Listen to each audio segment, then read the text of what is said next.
Rolling and action.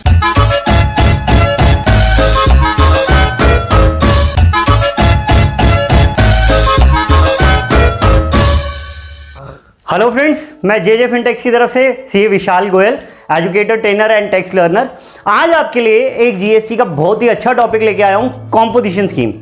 Composition scheme क्या है वो समझना है आज, ठीक है। उससे पहले एक बार जीएसटी की नॉर्मल स्कीम समझते हैं। जीएसटी की नॉर्मल स्कीम है क्या, ठीक है। जीएसटी में होता क्या है कि अगर मैं डीलर हूँ और मैंने किसी मैन्युफैक्चरर से या किसी और डीलर से सामान खरीदा तो वो मेरे को जीएसटी लगा के देखा। जैसे कि आपकी स्क्रीन पे आ रहा है, मैंने 1000 रुपए का सामान खरीदा जिसके ऊपर उसने 12% का जीएसटी लगाया, 6% सीजीएसटी और 6% एसजीएसटी। तो 60 + 60 120 रुपीज़ को उसने जीएसटी लगा दिया, तो 1120 का माल मैंने खरीदा। जब मैंने 1120 रुपए का सामान खरीदा तो 1120 रुपए का सामान खरीदने के बाद मेरी कॉस्ट तो 1000 रुपीज़ आई, उसके ऊपर 500 का प्रॉफिट मार्जिन ऐड किया, 1500 रुपीज़ का हो गया। मानते हैं कि सेम रेट ऑफ टैक्स पे मैंने आगे कंज्यूमर को भेज दिया, तो मैंने 6% + 6% 90 + 90 रुपीज़ सीजीएसटी एसजीएसटी चार्ज किया और आगे ये 1680 रुपीज़ का माल आगे भेज दिया। गवर्नमेंट पहले मैन्युफैक्चरर के पास जाएगी तो सेंट्रल गवर्नमेंट को वो 60 रुपीज़ दे देगा, स्टेट गवर्नमेंट को वो 60 रुपीज़ दे देगा। जब गवर्नमेंट मेरे पास आएगी तो 180 जो मैंने चार्ज किए हैं, 180 में से मैं 120 का क्रेडिट बाद 60 गवर्नमेंट को दे दूंगा। तो ये जीएसटी की स्कीम रहती है। उसके बाद कंप्लायंस की बात अगर मैं करूं तो कंप्लायंस में टैक्स इनवॉइस देनी पड़ेगी, मेरे को टैक्स इनवॉइस इशू करनी पड़ेगी, मंथली पेमेंट करनी है टैक्स की। डिफरेंट रेट ऑफ टैक्स, मेरे पास तरीके के गुड्स हैं तो हर एक के ऊपर डिफरेंट रेट ऑफ टैक्स लगता है, वो देखना पड़ेगा, मेरे को ध्यान रखना है किसके ऊपर कितना रेट लगता है। उसके बाद मंथली रिटर्न जाएंगी, क्रेडिट किस चीज का मिलेगा किसका नहीं मिलेगा, चेकिंग देखनी है मैंने। उसके बाद जब मैंने मैन्युफैक्चरर को या डीलर को जीएसटी पे कर दिया तो उसने वो जीएसटी गवर्नमेंट को पे किया नहीं किया, उसकी वजह से वो मेरे को क्रेडिट मिलता है, तो मेरे को वो चेक रखना पड़ेगा कि जीएसटी 2A 2B में वो क्रेडिट चढ़ा है या नहीं चढ़ा। उसके बाद जो भी मेरी परचेजेज हैं, क्या सब पे ही आईटीसी मिलेगा या कुछ पे मिलेगा और कुछ पे नहीं मिलेगा, जैसे सेक्शन 17(5) में ब्लॉक क्रेडिट्स वगैरह हैं। उसके बाद एनुअल रिटर्न जानी है, ये वो बहुत सारी चीजें हैं नॉर्मल जीएसटी के कंप्लायंसेस में। इसी वजह से कॉम्पोजिशन स्कीम आई। कॉम्पोजिशन स्कीम की बात करने की कोशिश करते हैं। कॉम्पोजिशन स्कीम में क्या है कि अगर मैं डीलर हूं तो मैंने मैन्युफैक्चरर या डीलर से जीएसटी लगा के सामान तो खरीदा 120 रुपीज जैसे पहले खरीदा था, लेकिन जब मैं अब अपने कंज्यूमर को जब माल बेचूंगा तो 1500 के ऊपर कोई जीएसटी उससे चार्ज नहीं करूंगा, अपनी पॉकेट से जीएसटी जमा कराऊंगा, लेकिन मैं बहुत स्मॉल परसेंटेज से। जैसे पहले 12% था, वो नहीं, सिर्फ और सिर्फ 1%, तो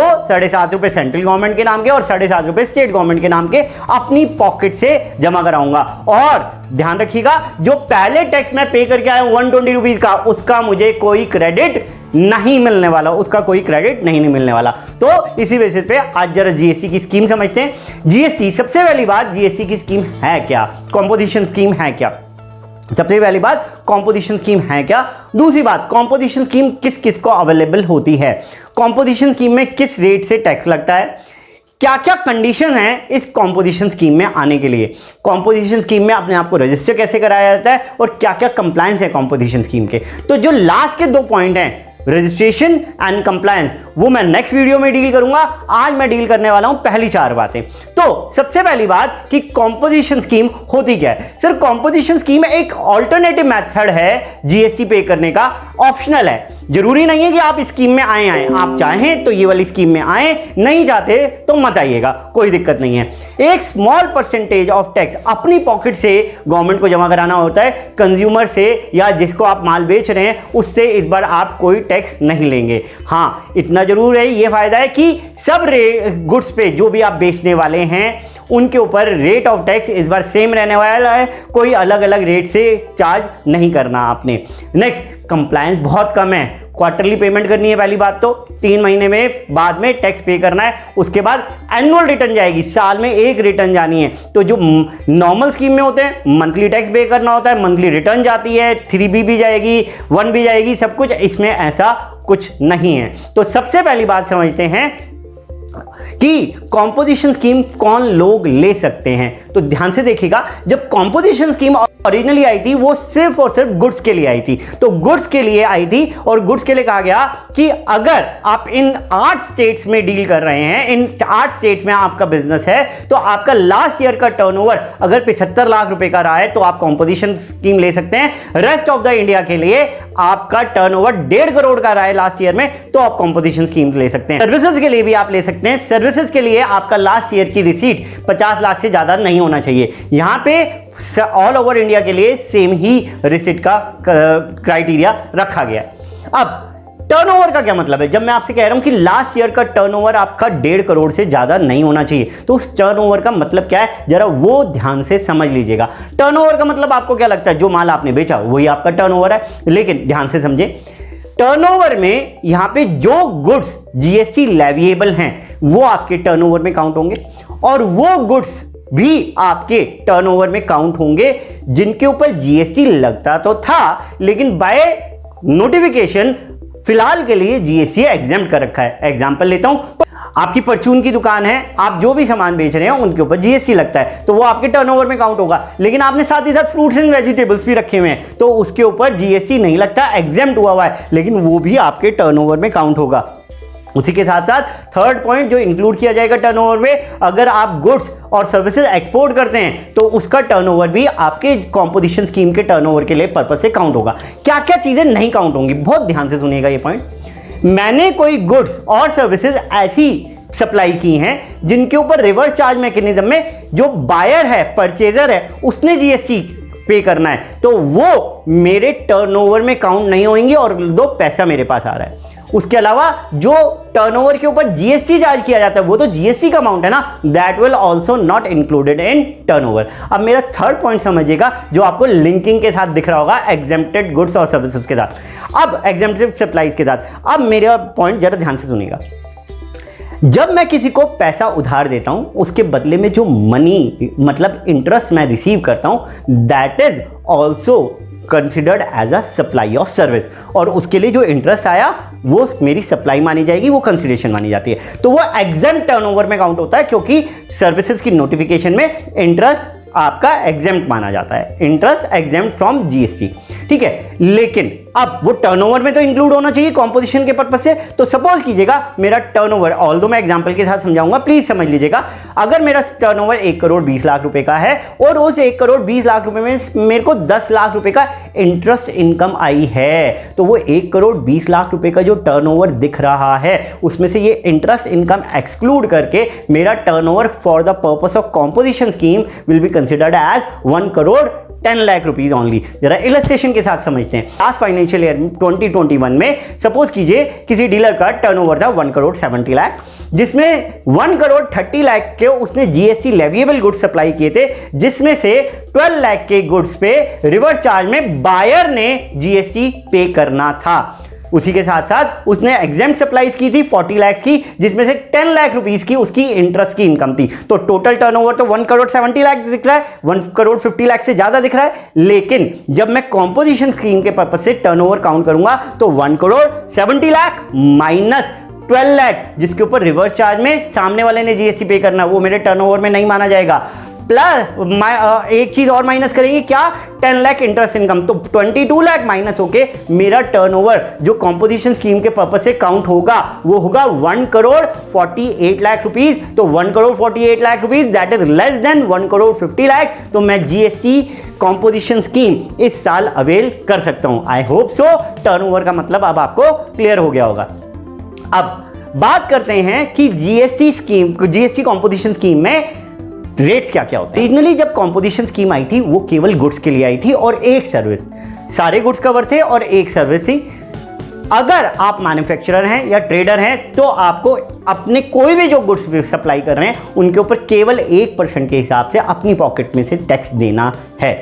तो 1%, 0.5% सीजीएसटी का हिस्सा और 0.5% एसजीएसटी का हिस्सा। अगर रेस्टोरेंट की सर्विसेज हैं देन इन दैट केस आपको 5% अपने टर्नओवर का टैक्स देना है अपनी पॉकेट से। बाद में जब लोगों ने गुड्स के लिए कॉम्पोजिशन स्कीम देखी, सर्विस प्रोवाइडर्स ने भी कहा कि सर्विस प्रोवाइडर्स के लिए भी ये कॉम्पोजिशन स्कीम होनी चाहिए। तो सर्विस प्रोवाइडर्स के लिए कहा गया कि कंपोजिशन स्कीम में 6% का टैक्स आपको अपनी जेब से देना होगा। तो मैं अगर चार्टर्ड अकाउंटेंट, मैं अगर सर्विसेज दे रहा हूं up to ₹50 lakh, in that case मैं मेरी जो भी रिसीट्स होंगी उसके ऊपर 6% का टैक्स अपनी पॉकेट से पे कर दूंगा। अब मेरी बात जरा ध्यान से सुनिएगा। हमारे एक क्लाइंट रहे मंगूराम जी। अब मंगूराम जी साइकिल सेल करते थे। अब साइकिल्स का बिजनेस था उनका, मैन्युफैक्चरर से साइकिल्स खरीदनी और बेच देनी। हम एक दिन मंगूराम जी की दुकान पे गए तो उनके पास साइकिल्स कैसे आती थी, फ्रेम अलग, पैडल अलग, टायर अलग और हैंडल अलग, वो उसको असेंबल करते थे और बेच देते थे।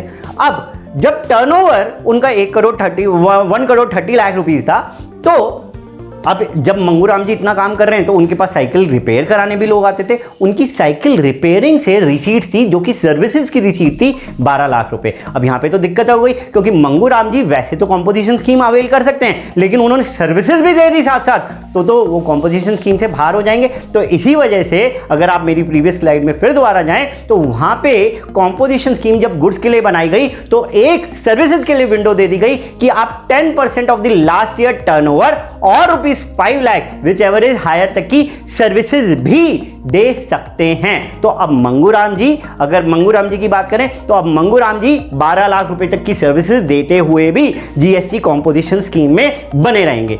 इसी तरीके से सर्विसेज की बात करूं तो सर्विसेज हमारी एक मिस जीजी हैं जो कि अपना बुटीक चलाती हैं। अब उनकी बुटीक से जो रिसीप्ट्स आती हैं वो है 35 लाख रुपीस, तो वो कॉम्पोजिशन स्कीम अवेल करती हैं, 50 लाख से ज्यादा नहीं है। अब 6%, लेकिन जब बुटीक चलाती हैं तो छोटे गुड्स, किनारी हो गई, लटकन वगैरह हो गई, जो भी फीमेल के गुड्स होते हैं वो बेचने के लिए उन्होंने अपने पास रखे हुए, जो कि उनके क्लाइंट्स नहीं लेके आ पाते, उनके कस्टमर नहीं लेके आ पाते। उससे उनको सेल हुई 4 लाख रुपए की। अब क्या 4 लाख रुपए के लिए अब उन कॉम्पोजिशन स्कीम से बाहर निकल के नॉर्मल स्कीम में आना पड़ेगा? नहीं, सर्विसेज के लिए भी उन लोगों ने कह दिया कि सर्विसेज के लिए आप सर्विसेज के साथ साथ कितना अमाउंट के भी गुड्स भेज दें, आप कॉम्पोजिशन स्कीम में बने रहेंगे, 6% का टैक्स दे दीजिएगा। तो अब मिस जीजी 35 लाख प्लस 4 लाख पे 6% का जीएसटी डिस्चार्ज कर दे और कॉम्पोजिशन स्कीम में बनी रह सकती हैं। अब बात करते हैं जीएसटी कॉम्पोजिशन स्कीम के लिए क्या क्या कंडीशंस हैं। तो अब मैं जीएसटी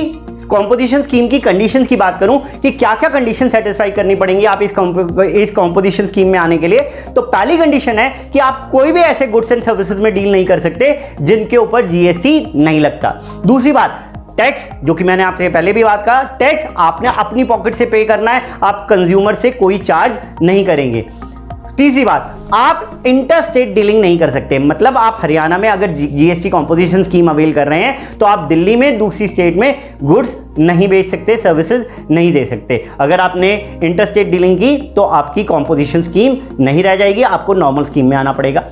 आपने कोई भी गुड्स और सर्विसेज ऐसी प्रोक्योर की, ऐसी ली हैं जिनके ऊपर रिवर्स चार्ज मैकेनिज्म में आपको जीएसटी पे करना है, तो वो आपको जीएसटी एज इट इज ही पे करना पड़ेगा। उसका कॉम्पोजिशन स्कीम में से कोई लेना देना नहीं है, आप कॉम्पोजिशन स्कीम में बने रहेंगे। नेक्स्ट, आप कैजुअल टैक्सेबल पर्सन या नॉन रेजिडेंट टैक्सेबल पर्सन नहीं होने चाहिए। अगर आप हैं तो आप कॉम्पोजिशन स्कीम में नहीं रह सकते। मैं लेमैन में बताता हूं कैजुअल टैक्सेबल पर्सन कौन होता है। मैं हरियाणा में रजिस्टर्ड हूं, कॉम्पोजिशन स्कीम ले रखी है, मैं दिल्ली में ट्रेड फेयर लग रहा है और 1 महीने के लिए जाके वहां पे अपना माल बेचना चाहता हूं, तो मेरे को दिल्ली में as a casual taxable person register कराना पड़ता है। उस केस में मेरी कॉम्पोजिशन स्कीम नहीं रहेगी, मेरे को नॉर्मल स्कीम में आना पड़ेगा। उसको कहते हैं casual taxable person. Non resident taxable person जो इंडिया में आ रहा है और उसका कोई परमानेंट एस्टेब्लिशमेंट नहीं है और इंडिया में आके माल बेचना चाह रहा है, वो होता है नॉन रेजिडेंट टैक्सेबल पर्सन, उसको भी कॉम्पोजिशन स्कीम का बेनिफिट नहीं मिलता। उसके बाद अगर मैं Flipkart, Amazon, e commerce sites के थ्रू सेल कर रहा हूं अपने गुड्स का और वो लोग मेरे से टीसीएस कलेक्ट कर रहे हैं, तब भी मैं कॉम्पोजिशन स्कीम में नहीं रह सकता, मेरे को नॉर्मल स्कीम में ही रहना पड़ेगा। नेक्स्ट, मैं हरियाणा में भी माल बेच रहा हूं और दिल्ली में भी माल बेच रहा हूं, मैं कॉम्पोजिशन स्कीम में रहना चाहता हूं, तो मेरे को अपनी दोनों ब्रांचेस के लिए ही कॉम्पोजिशन स्कीम लेनी पड़ेगी। मैं किसी एक पर्टिकुलर ब्रांच के लिए कॉम्पोजिशन स्कीम नहीं ले सकता। टर्नओवर भी दोनों का ऐड करके 1.5 करोड़ रुपए देखा जाएगा। ठीक है। नेक्स्ट, आप ये 4 गुड्स नहीं बेच सकते अगर आप कॉम्पोजिशन स्कीम में रहना चाहते हैं। आइसक्रीम, पान मसाला, टबैको एंड एरेटेटेड वाटर। और लास्ट और सबसे इंपॉर्टेंट बात, जो आपने परचेजेस का जीएसटी पे किया है आप उसका क्रेडिट अवेल नहीं कर सकते। तो ये हमारी कंडीशंस थी। मैंने अपनी तरफ से कंटेंट सारा कवर कर लिया। आपके कोई भी क्वेश्चंस हो प्लीज कमेंट बॉक्स में लिखिएगा या हमारी जेजे टैक्स ऐप डाउनलोड कीजिए। उसके थ्रू भी आप हमसे क्वेश्चन पूछ सकते हैं। आप और पर्टिकुलर किसी टॉपिक पे इंफॉर्मेटिव वीडियो चाहते हैं तो प्लीज़ कमेंट बॉक्स में लिखिए, हम कोशिश करेंगे उसके ऊपर वीडियो बना पाएँ। इसका पार्ट 2 जिसमें हम रजिस्ट्रेशन एंड कंप्लायंसेस कवर करने वाले हैं, वो भी जरूर देखिएगा, बहुत इंपॉर्टेंट रहेगा। आप हमें LinkedIn, Twitter, Facebook and Insta पे फॉलो कर सकते हैं। Thank you friends, have a nice day.